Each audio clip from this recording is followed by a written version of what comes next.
I never believed in haunted houses, ghosts, or anything of that sort. I was a pragmatist, a man of science. But everything changed when I moved into Edgewood House. I had just landed a lucrative job in a new city, and Edgewood House was a bargain I couldn't resist. A sprawling, Victorian-style mansion at the price of a condo. The real estate agent, Mr. Henderson, seemed almost too eager to sell it. He glossed over the house's history, mentioning only that it had been vacant for a while. The first few nights were uneventful, just the usual creaks and groans of an old house settling in. But then, things started to get strange. It was subtle at first. I would find doors open that I was certain I had closed. I shrugged it off as forgetfulness. Then, objects began to move. Books I'd left on the coffee table would appear on the shelf. My keys wouldn't be where I left them. I rationalized it all, blaming it on the stress of the new job and the move. But deep down, a sliver of unease began to grow. One evening, about a month after moving in, I was jolted awake by the feeling of being watched. The room was cold, much colder than usual. That's when I saw it, a shadow, darker than the surrounding darkness, standing in the corner of my room. I rubbed my eyes, thinking it was a trick of the light, but when I looked again, it was still there.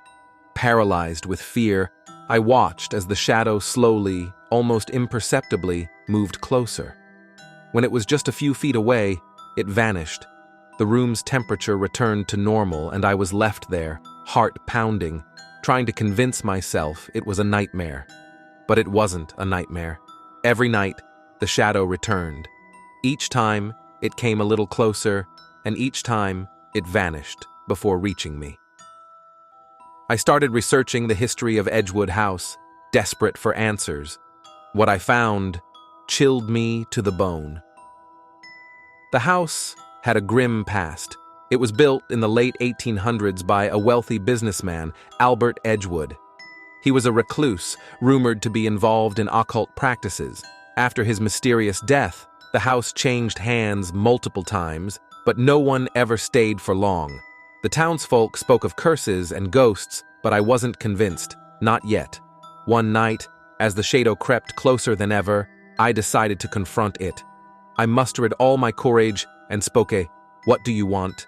To my horror, it stopped moving, and for the first time, it responded.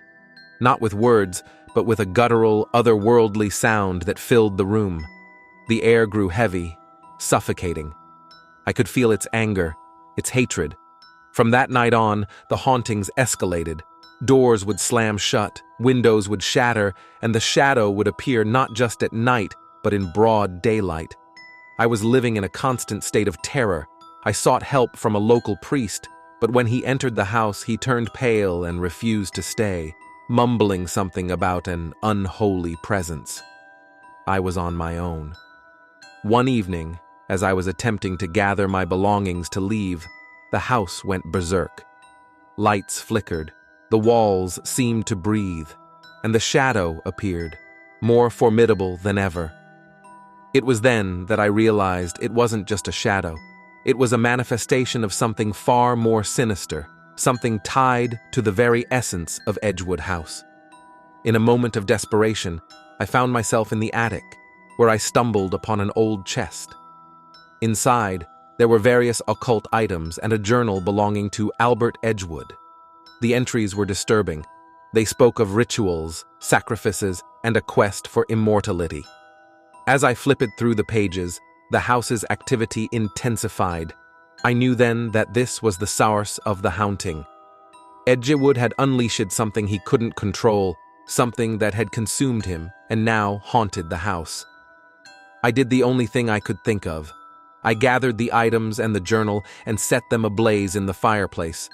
As the flames consumed them, the house shook violently. Then, suddenly, it stopped. The house was silent. The oppressive atmosphere lifted. The shadow was gone. I left Edgewood House that night and never looked back. The experience changed me. I'm no longer the skeptic I once was. I've seen what lurks in the shadows, felt its malevolence. Sometimes, late at night, I still feel the chill, the sense of being watched. But it's just a reminder of the horrors of Edgewood House, a place I hope to never encounter again.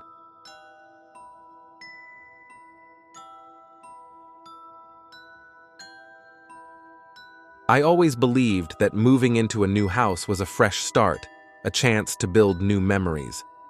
But when my family moved into the old Victorian house on Alder Lane, little did I know that it would become a chapter of my life filled with eerie occurrences and unexplainable events that would challenge everything I believed about the world. The house, with its towering gables and dark, imposing windows, stood at the end of a quiet, tree-lined street. It had a peculiar charm, a sense of history that my parents adored. I, however, felt an immediate sense of unease, a whispering chill that seemed to seep from its old stone walls. My younger sister, Emily, seemed oblivious to it, excitedly exploring every nook and cranny of our new abode. The first few days were uneventful, filled with the usual chaos of unpacking and settling in. It was on the fourth night, however, that things began to take a strange turn. I was awakened in the early hours by the sound of soft whispers. At first, I thought it was Emily talking in her sleep, something she often did. But as I strained to listen, I realized the whispers were not coming from her room, but seemed to be emanating from the walls themselves. I lay there, heart pounding, trying to convince myself it was just the house settling or the wind. But the whispers grew louder, a soft, insidious murmuring that seemed to be calling my name. Jacob! Jacob! The following morning, I mentioned the whispers to my parents, but they laughed it off, attributing it to my overactive imagination. Emily, too, seemed unfazed, chattering excitedly about making new friends in the neighborhood.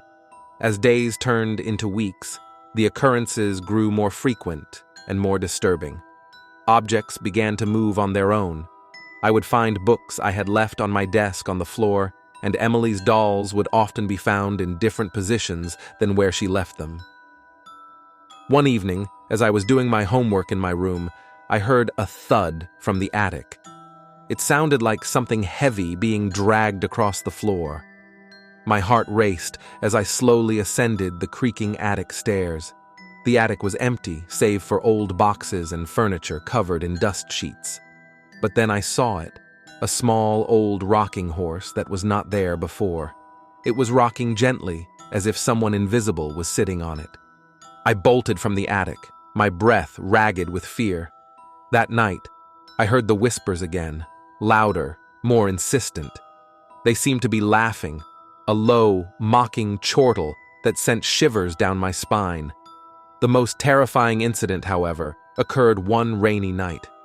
My parents were out, and I was babysitting Emily. She had been put to bed, and I was in the living room watching TV.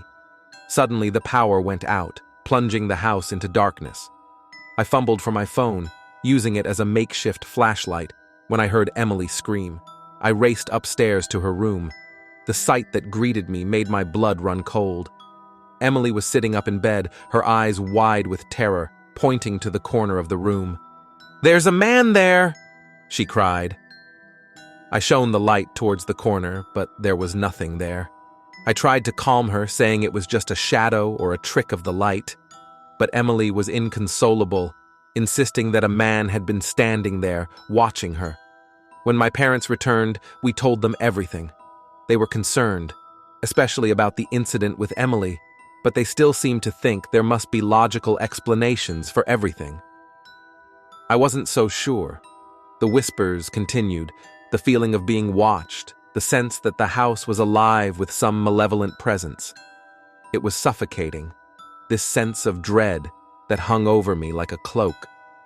I started researching the history of the house and discovered a chilling story. Decades ago, a man had lived here with his family. He was rumored to have gone mad, locking himself in the attic where he eventually took his own life. The family moved out soon after, and the house remained vacant for years before being sold off. Armed with this knowledge, I convinced my parents to have the house blessed. A local priest came and performed a cleansing ritual. Gradually, the strange occurrences ceased, the whispers faded away, and the house felt normal again. But even now, years later, I can't shake off the memories of those few months in the old house on Alder Lane. The fear, the whispers, The unseen eyes watching in the dark, they haunt me still.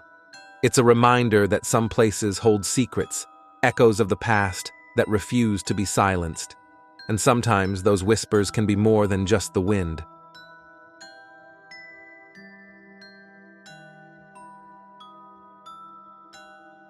As I sit here, recounting the events of the past few months, my hands tremble with a mixture of fear and disbelief. I never believed in the supernatural, always considering such things to be the fanciful creations of overactive imaginations. But what I experienced in the old house on Eldridge Street has shaken the very foundations of my skepticism. It all started when I moved into the house, a 2-story Victorian-era structure that sat at the end of a quiet, tree-lined street. It was the kind of house that you'd see in old photographs with its gabled roof and large bay windows. I was excited about the move. The house, though old, was spacious and had a certain character that new construction seemed to lack. The first few nights were uneventful. I spent them unpacking and setting up my new home. It was on the 4th night that things began to feel off. I was awakened by a whisper. It was faint, barely audible, and I couldn't make out what it was saying. I chalked it up to the wind or perhaps some noise from the street. But the whispers continued, night after night, always incoherent, always just at the edge of my hearing. It was starting to fray my nerves. I mentioned it to my neighbor, Mrs. Henderson, an elderly woman who had lived on the street for decades. Her reaction was odd. She paled, mumbled something about old houses and their creaks, and quickly changed the subject. Curious and a bit unnerved, I decided to do some research on the house. The local library had a section on the history of the town, and that's where I discovered the chilling past of my new home. The house was built in the late 1800s by a man named Jeremiah Eldridge. He lived there with his wife and 2 children. But tragedy struck when both children died of a fever within days of each other. Consumed by grief, Jeremiah's wife took her own life in the house. Jeremiah, unable to bear the loss, vanished without a trace soon after. Armed with this grim knowledge, the whispers took on a new, sinister edge. I couldn't shake the feeling that I was being watched. Objects began to move seemingly on their own. Books would fall off shelves, doors would creak open in the dead of night, and once, a cold hand seemed to brush against mine in the darkness. One night, the whispers grew louder, more insistent. It was as if they were calling to me, guiding me. I found myself standing before the attic door, a place I had avoided since moving in. The whispers seemed to emanate from behind it, a cacophony of hushed voices begging to be heard. I opened the door. The attic was shrouded in darkness, the only light coming from the moon through a small window. The air was thick, heavy with the scent of old wood and something else.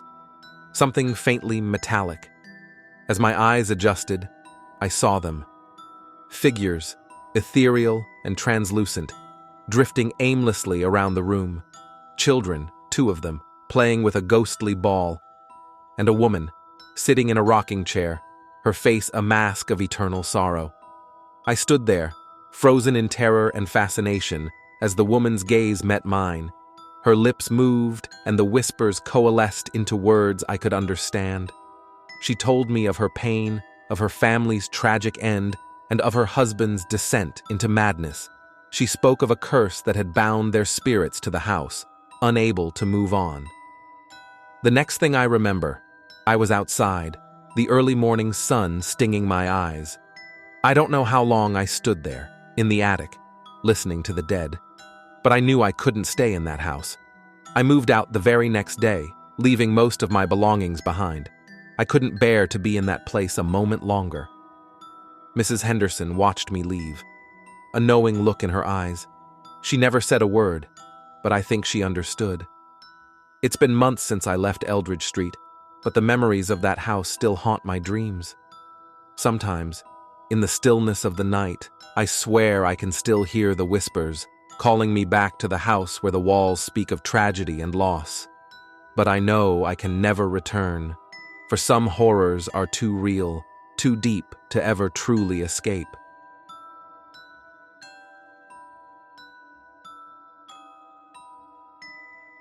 I never believed in the supernatural.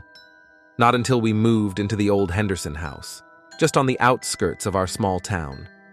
It was a beautiful two-story Victorian, a bit worn down, but with a charm that convinced my parents it was the perfect fixer-upper. As an only child, I was excited about the prospect of having a bigger room, unaware of the nightmare that awaited us. The first night was uneventful. The creaks and groans of the old house were attributed to its age. By the second night, things began to change. I woke up to the sound of footsteps in the hallway. Thinking it was my parents, I called out, but there was no response. The footsteps continued, pacing back and forth. Frightened, I stayed in bed, pulling the covers over my head like a protective shield. On the third night, the real terror began. I woke up to a freezing room, seeing my breath fog up in the moonlit air. I heard whispers, unintelligible at first, but growing louder. They seemed to be coming from inside the walls. I tried to convince myself it was just the wind, but deep down, I knew it was something else. The next day, I tried to talk to my parents about it, but they dismissed it as my imagination. They were too caught up in renovating the house to pay any mind to my fears. So, I decided to do some investigating of my own. The local library held old newspapers and records about the town. That's where I learned about the Henderson family tragedy. In the late 1800s, the Hendersons were a prominent family in the area. One fateful night, their youngest son, William, disappeared. The entire town searched for weeks, but he was never found. The family was devastated. A year later, both parents died in a mysterious fire that engulfed the house. The property was rebuilt later, but the story sent shivers down my spine. Armed with this knowledge, I became more alert to the happenings in the house. Objects started to move on their own, doors would slam shut, and the whispers grew into desperate pleas. I was terrified, but also determined to uncover the truth. One evening, as I lay in bed, the temperature dropped drastically. The whispers returned, louder and more frantic. I mustered the courage to get up and follow the sound. It led me to the basement, a place I had avoided until then. The air was thick, with a sense of dread. As I descended the creaky stairs, a child's voice echoed, "Help me!" The basement was cluttered with old furniture and boxes. In the corner, I found an old, sealed well. The voice seemed to emanate from there. I called out, "Who's there?" The voice replied, "William, I can't find my way home." Chills ran down my spine. I was communicating with the lost Henderson boy. I didn't know what to do, but I knew I had to help. I began researching ways to help restless spirits find peace. Each night, I would go down to the basement, talk to William, and try different methods to help him. Days turned into weeks, and the activity in the house grew more intense. Objects would fly across rooms, and the temperature would fluctuate wildly. My parents started to notice and finally believed me. We contacted a local medium, hoping she could provide some answers. The medium sensed William's presence immediately. She conducted a séance in the basement, and what we experienced was indescribable. The air thickened, and a ghostly figure of a young boy appeared by the well. The medium communicated with him, uncovering a horrifying truth. William had accidentally fallen into the well and couldn't escape. His spirit was trapped, unable to move on. With the medium's guidance, we performed a ritual to release William's spirit. It was a surreal experience, watching the ghostly figure of the boy slowly fade away, his voice whispering a faint, "Thank you," before vanishing completely. The house felt different after that night. The oppressive air lifted, and the strange occurrences ceased. We continued living there, but the memory of what happened never left us. I sometimes wonder about William and the afterlife. Helping his spirit find peace gave me a new perspective on the supernatural. It was a real-life horror story that I lived through, one that I'll never forget. The experience taught me that sometimes the scariest stories are the ones that are true.